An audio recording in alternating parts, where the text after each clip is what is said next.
Juan María Gutiérrez, Estudios Histórico-Literarios, selección, prólogo y notas de Ernesto Morales, Ángel Estrada y Compañía, Editores, Buenos Aires, tercera edición, 1960.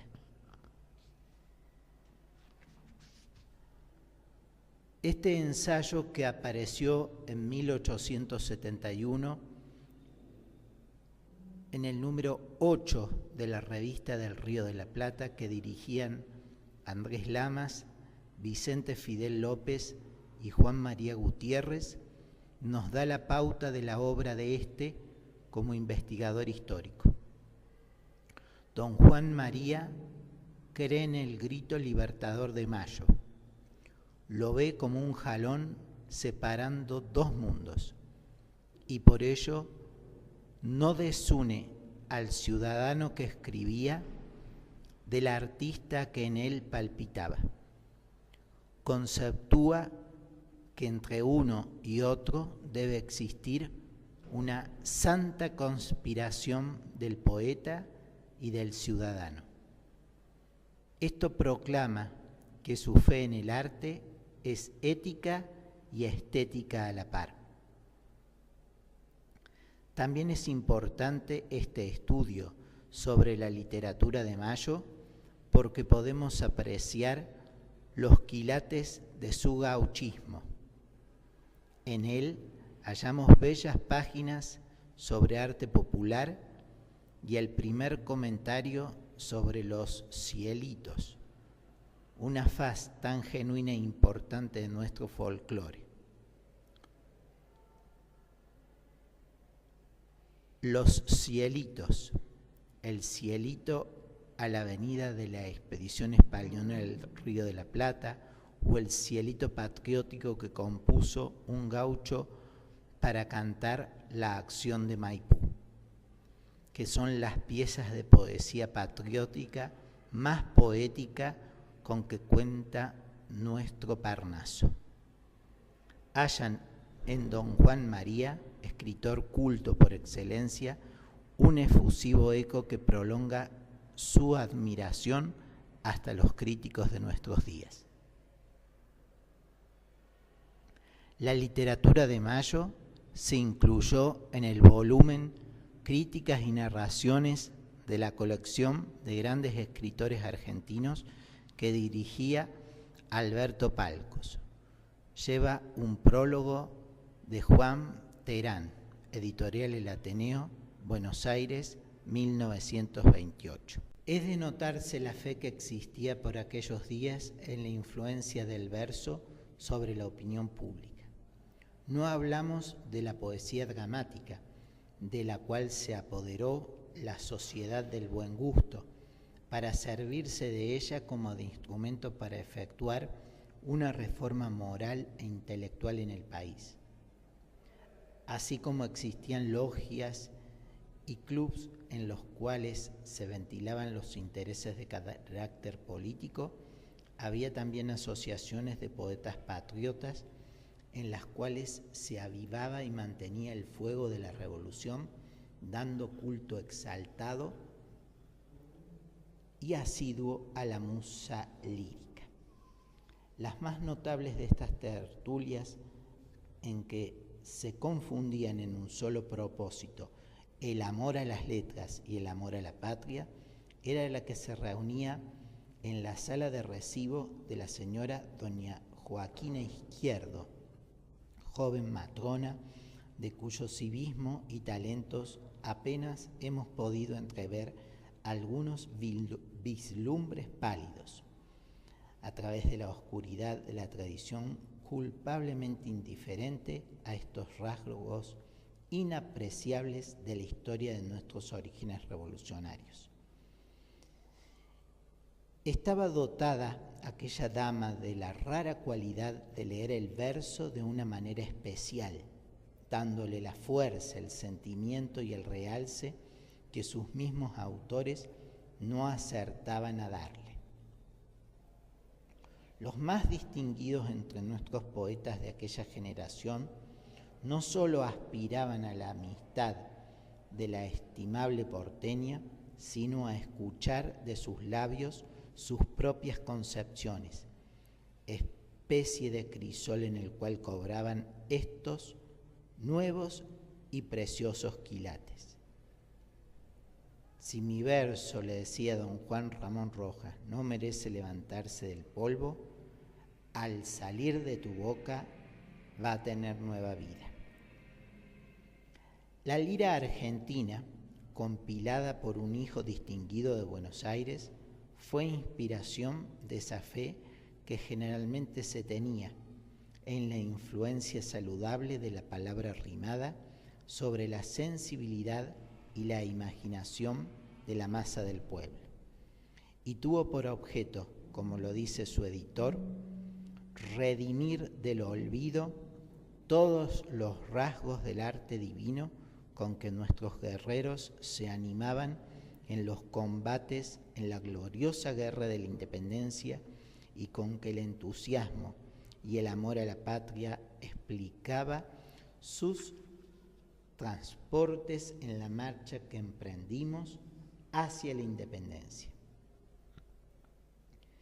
De aquella misma fe que animaba a los ciudadanos participaron los gobernantes ilustrados,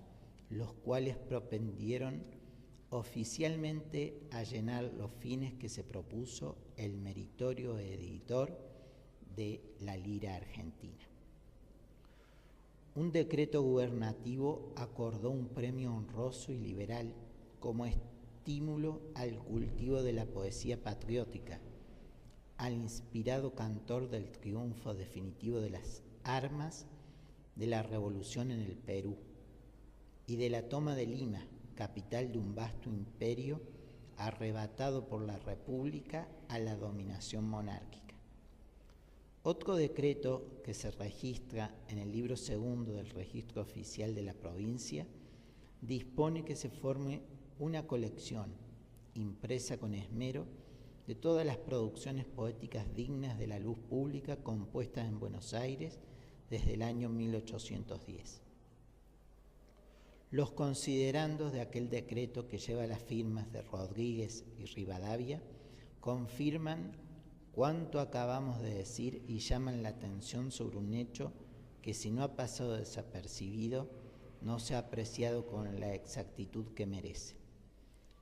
Todo acontecimiento grande por su influencia en la emancipación del país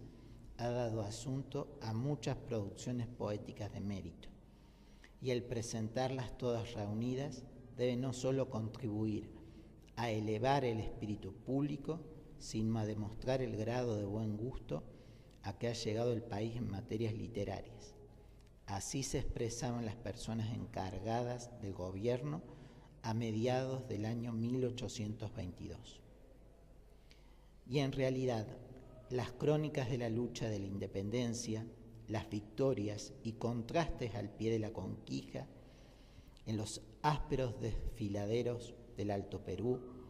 en las llanuras de Chile, en las cordilleras peruanas, en las mesetas del Ecuador, al frente de los castillos del Callao, a las puertas de la ciudad de los Reyes,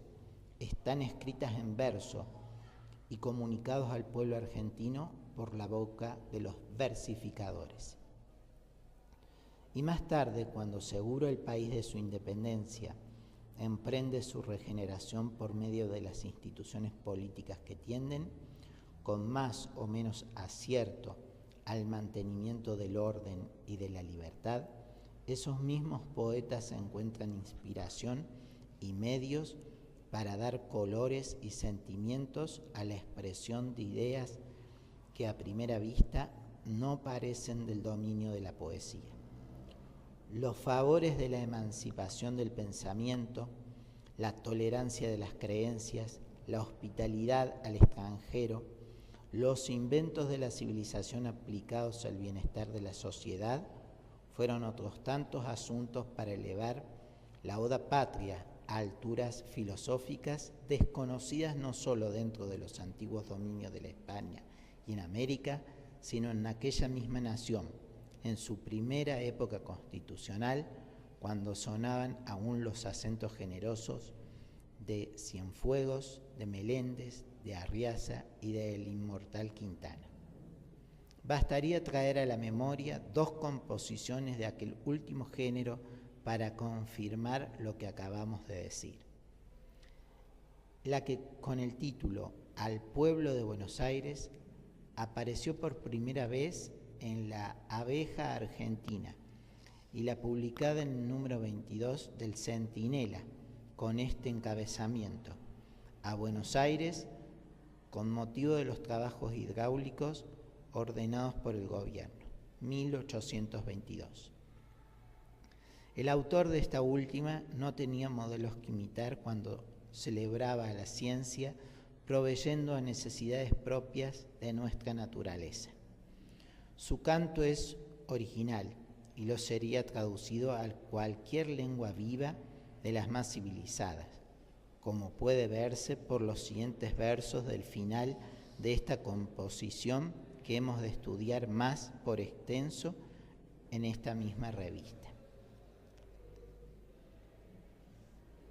Oh poder de los hombres, tú alcanzaste a medir a los astros su carrera, a cantar de la luna el presto paso y del cometa la tardía marcha. Las aguas fugitivas detuviste en su curso veloz y deleznable, y cual si fueran sólidas, tu mano sobre montañas elevarlas supo, precipitarlas al desierto vale, y en nuevo lecho adormecerlas luego. La hidráulica a las ciencias, a las artes, a la industria social, nuevos tesoros, próvida muestra, y a la patria mía larga fortuna para siempre ofrece. Mayor, si es posible, nos parece el mérito de la primera de estas 2 odas, atendiendo a la novedad y al alcance social de las ideas que desenvuelve su autor. Todos los elementos que constituyen las sociedades libres bajo las condiciones en que se hallan los americanos. Todo cuanto desde que fue escrita esa composición no han hecho más que repetir, como si fuese recién pensado, las generaciones que ardieron en buenos deseos han descendido desde 1829 acá al campo de la labor cívica y hállase en germen en ese monumento olvidado de nuestra literatura.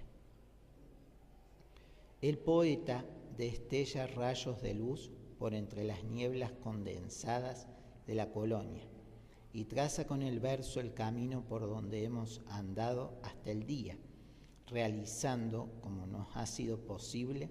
las promesas confusamente encerradas en los programas de la Revolución. El poeta comienza por exigir como base de las grandezas del porvenir la práctica de las severas y nobles virtudes, sin las cuales no viven sanas las naciones, y condena con una lozanía que encanta y condena con una lozanía que encanta los vicios que son fruto del lujo y la molicie, enemigos lisonjeros de la riqueza sólida, de la fuerza social y de la austera libertad republicana. Cual funesto contagio que en la mísera zona en que domina, en veneno convierte el aire puro y agua cristalina, cebándose la muerte bajo el influjo de maligna estrella en el niño, el anciano y la doncella. Tal siempre los placeres por el lujo abortado destruyeron a pueblos numerosos, en virtud y poder antes famosos. Tal por el lujo corruptor fue presa la antigua Roma del poder del godo, la cuna de los Fabios y Camilos, la que leyes dictaba al orbe todo. Las formas antiguas y clásicas dominan naturalmente en la estructura de esta obra poética y su autor pone en boca del sagrado Paraná consejos llenos de sabiduría dirigidos a los que beben de sus aguas. A los campos corred, que hasta hoy desiertos por la mano del hombre, están clamando. Volad desde las playas arenosas que bañan mis corrientes, hasta do marcha sepultarse feo.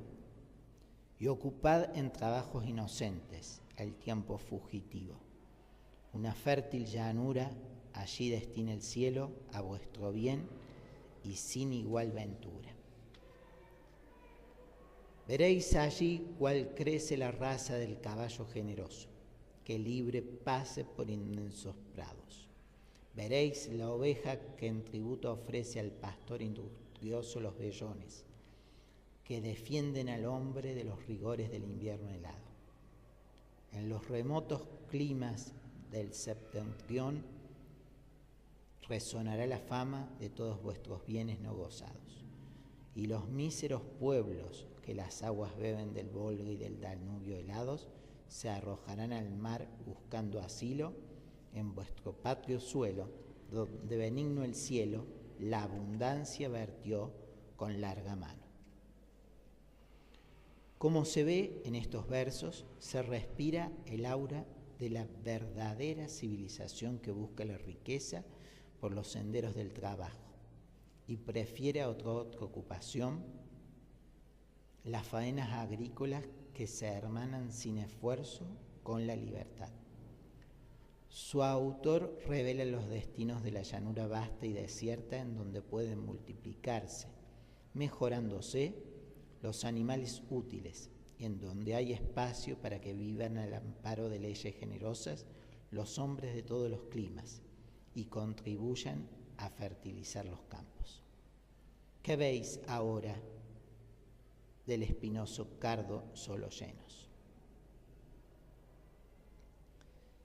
Tanta era la altura que había llegado la poesía al terminar la guerra de la independencia. De allí para adelante no entra en nuestro propósito el seguirla en su marcha, debiéndose asegurar que hasta los días de Ituzaingó no declinó ni en entusiasmo ni en belleza. Todos los demás ramos de la literatura fueron poco cultivados entre nosotros.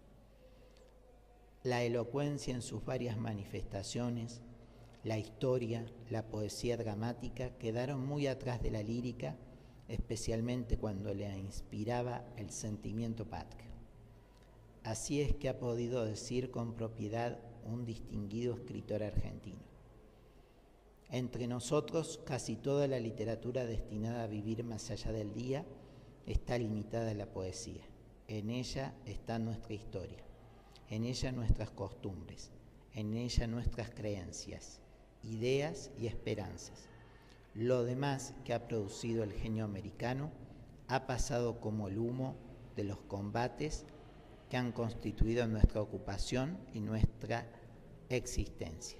De modo que quien posea una colección de poetas americanos tendrá casi todo lo que en materia de letras puede la América reclamar como propiedad suya.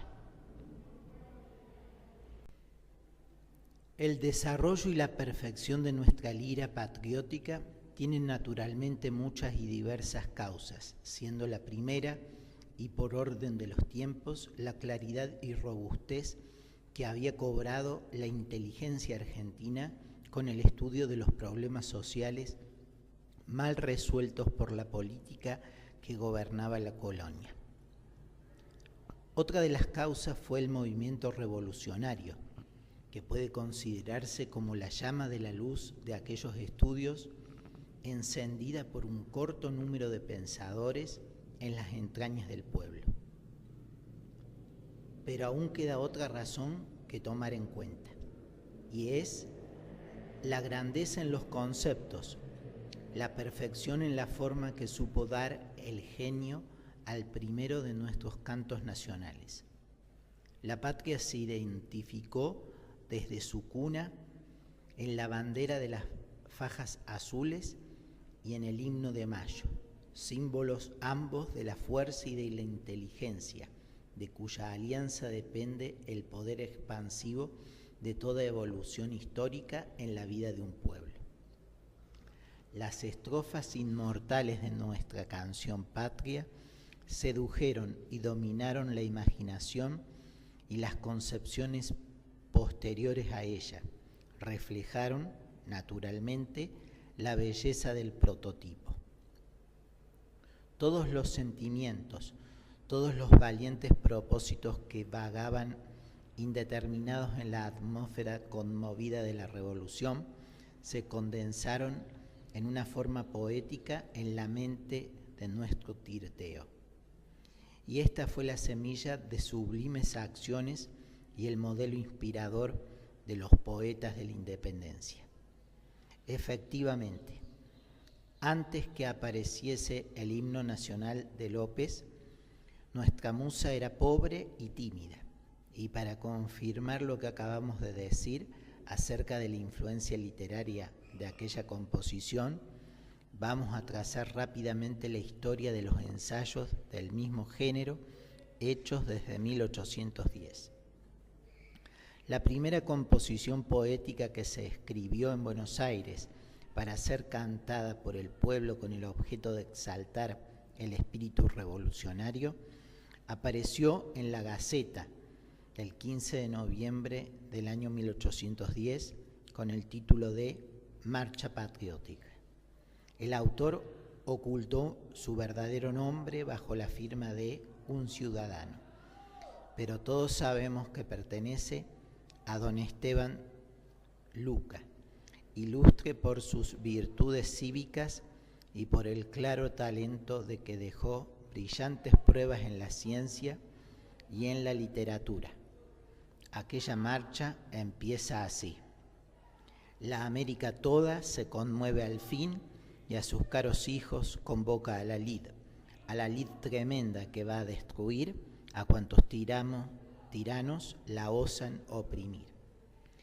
En el mismo año 10 compuso Luca otra canción con el mismo objeto y en igual metro que la anterior, cuyo coro es este: oh pueblo americano, oh nación venturosa, viva la unión dichosa, viva la libertad. Pero tanto la una como la otra de estas dos composiciones quedaron, por su entonación y conceptos, muy atrás del vuelo que pronto tomaron los espíritus y el progreso de la revolución. Favorecidas nuestras armas por la victoria,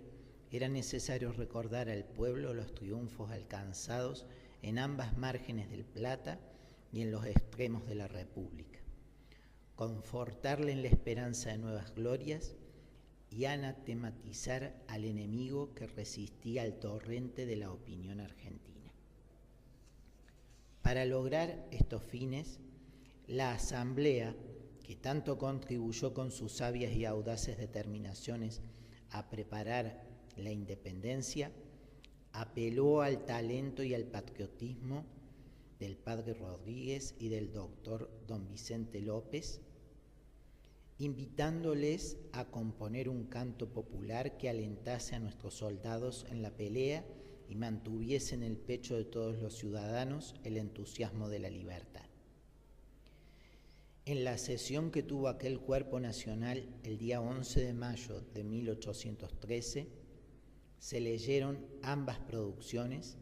y la de López fue declarada solemnemente como la única canción de las Provincias Unidas.